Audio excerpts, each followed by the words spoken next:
ketika Tun menjadi Perdana Menteri keempat, dia kuat, dia muda, okey. Kemudian bila menjadi Perdana Menteri ketujuh, ada yang kata Tun dah tak relevan.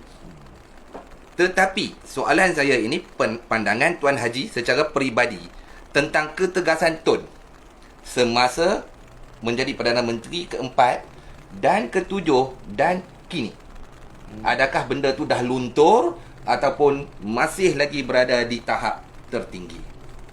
Wow, satu soalan cepu mas ni. Tak ada cepu mas tak syok. Yang tu kena ada cepu mas. Baik. Saya akan cuba menjawab soalan tersebut secara peribadi dan juga secara profesional. Okay. Tapi sebelum saya jawab soalan tersebut, saya perlu nyatakan di sini bahawa apabila kita semua rakyat di luar dan saya bersama dalam perjuangan untuk menjatuhkan kerajaan lama dulu telah berusaha dengan bantuan tu untuk mengembalikan negara kepada landasan yang betul.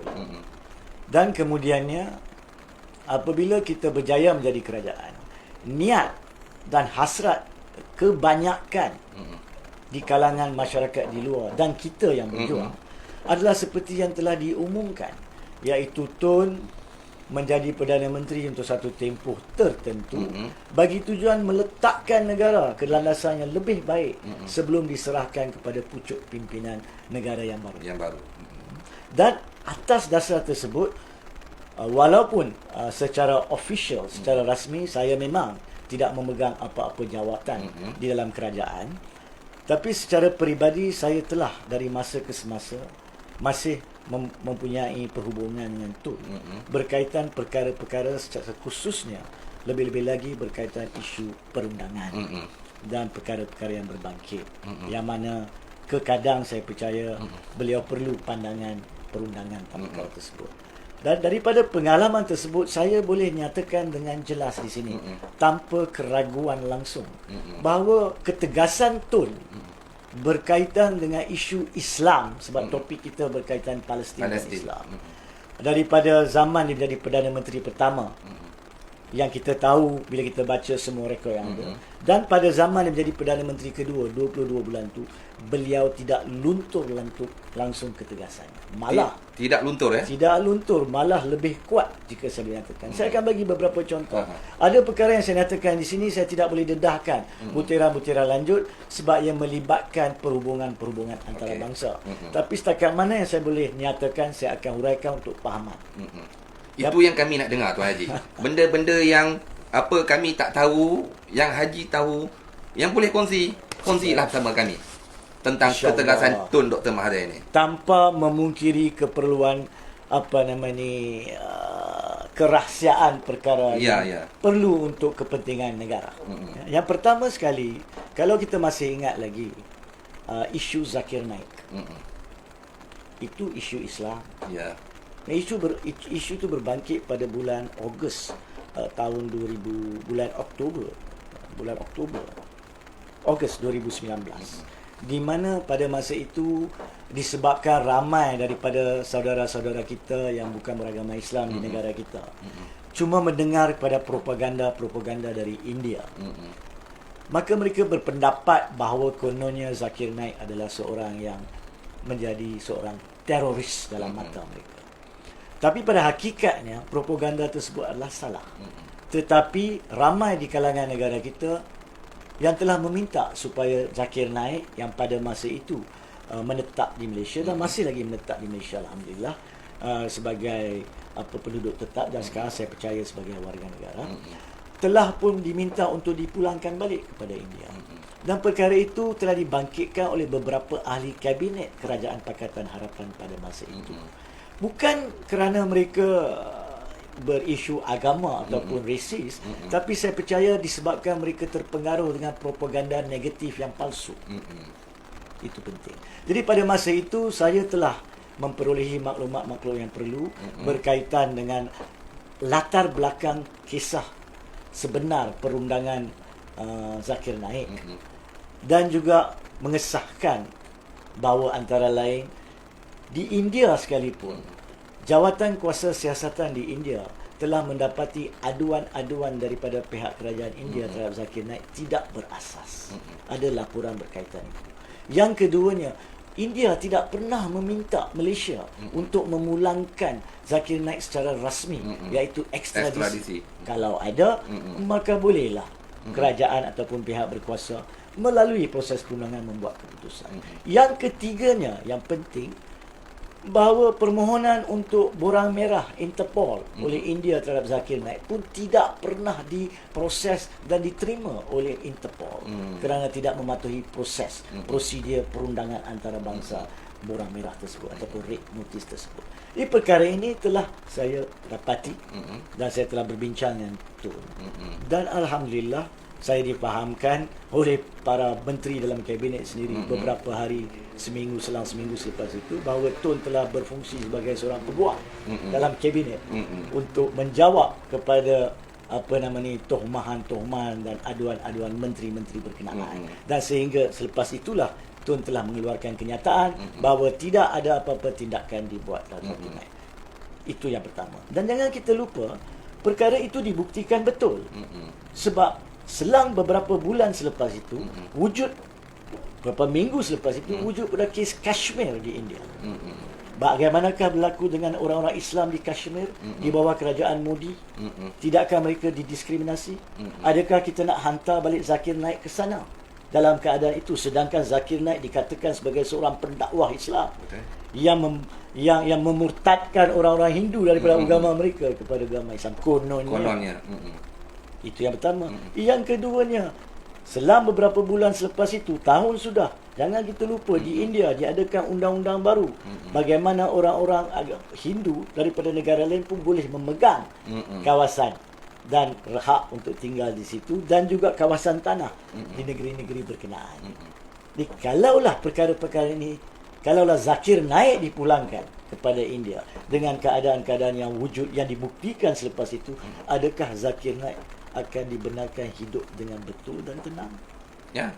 Dan perkara ini Tun tegas bahawa bukan isu Islam sahaja, mana-mana hak hidupan mana-mana individu perlu diberi keutamaan. Dan kalau kita ketahui bahawa besar kemungkinan keselamatan beliau di negara lain tidak boleh dijamin, maka sebagai seorang insan menjadi tanggungjawab negara yang bertamadun seperti Malaysia untuk memberi keselamatan kepada beliau. Melainkan negara India membuat proses dan prosedur undang-undang antarabangsa yang betul.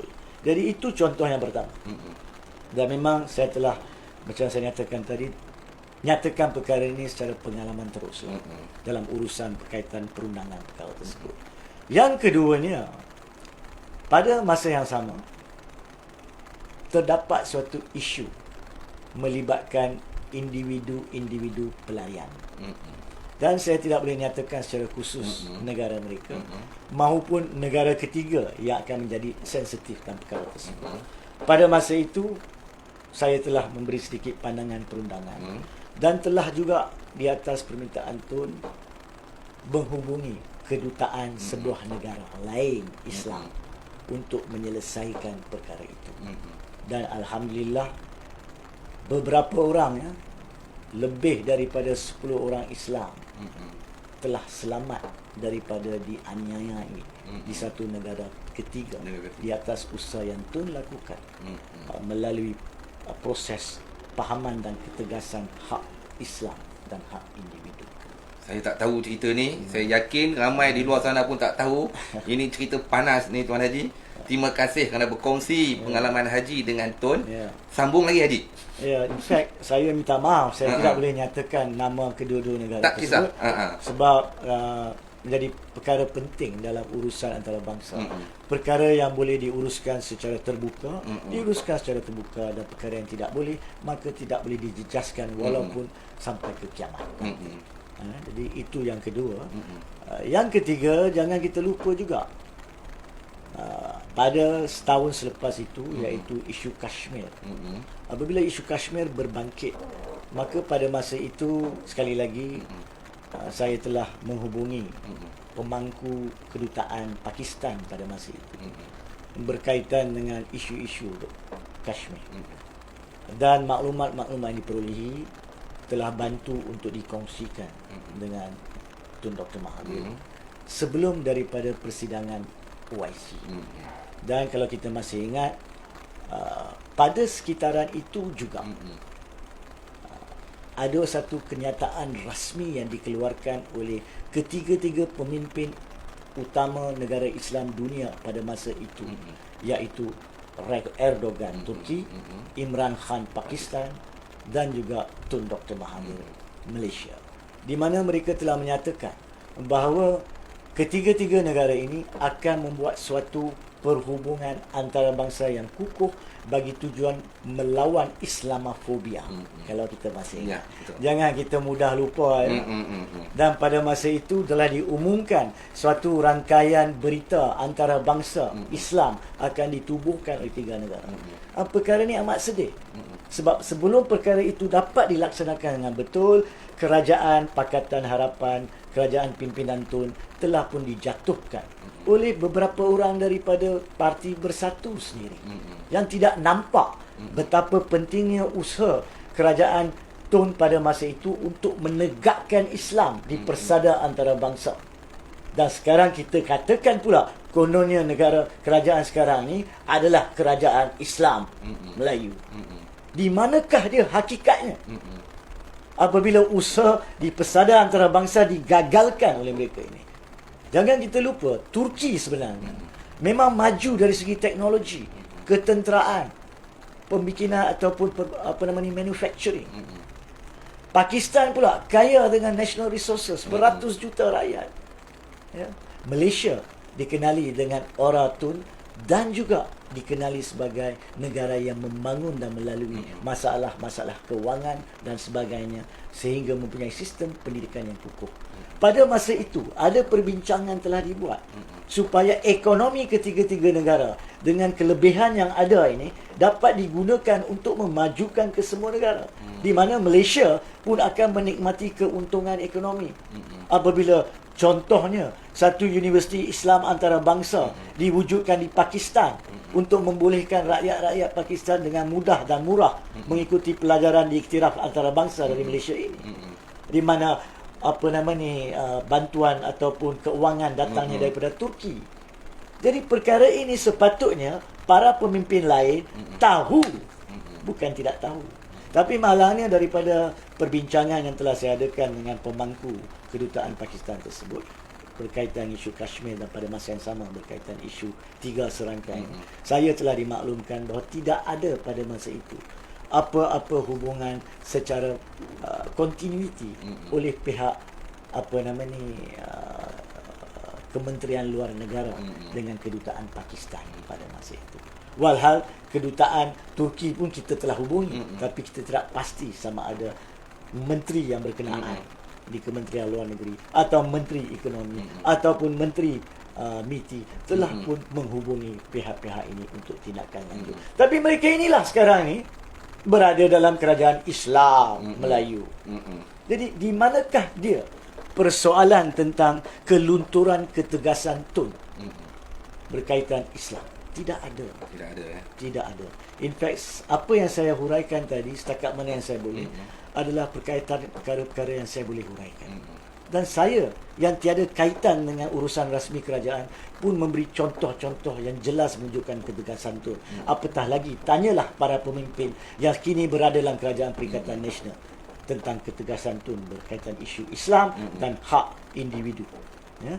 Jadi bagi saya, malangnya segala usaha Tun yang mungkin ramai di luar tidak tahu dan tidak perlu tahu sehingga perkara itu berjaya tidak dapat dilaksanakan. Disebabkan apa yang berlaku pada tanggal 23 Februari 2020 yang mengakibatkan peletakan jawatan pada 24 Februari 2020. Walau apa sekalipun, masih lagi di luar negara seperti Erdogan, Imran Khan.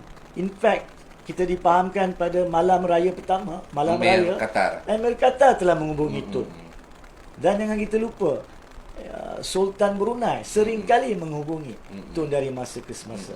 Jadi hormat dan respect para pemimpin luar negara kepada Tun Dr. Mahathir tidak pernah luntur, tidak pernah luput. Dan saya harap, saya percaya, insya-Allah dengan bimbingan yang ada Tun kepada mereka semua dan kita semua, isu Palestin ni dapat kita cuba selesaikan dengan cara terbaik, bukan sahaja dari sudut membantu keuangannya, membantu sokongan moralnya, ataupun dengan berdoa dan sebagainya supaya tentera-tentera kita yang berada di sana, bila saya kata tentera-tentera kita, maksud saya tentera-tentera kita, saudara Islam Palestin yang berada di sana, berjuang.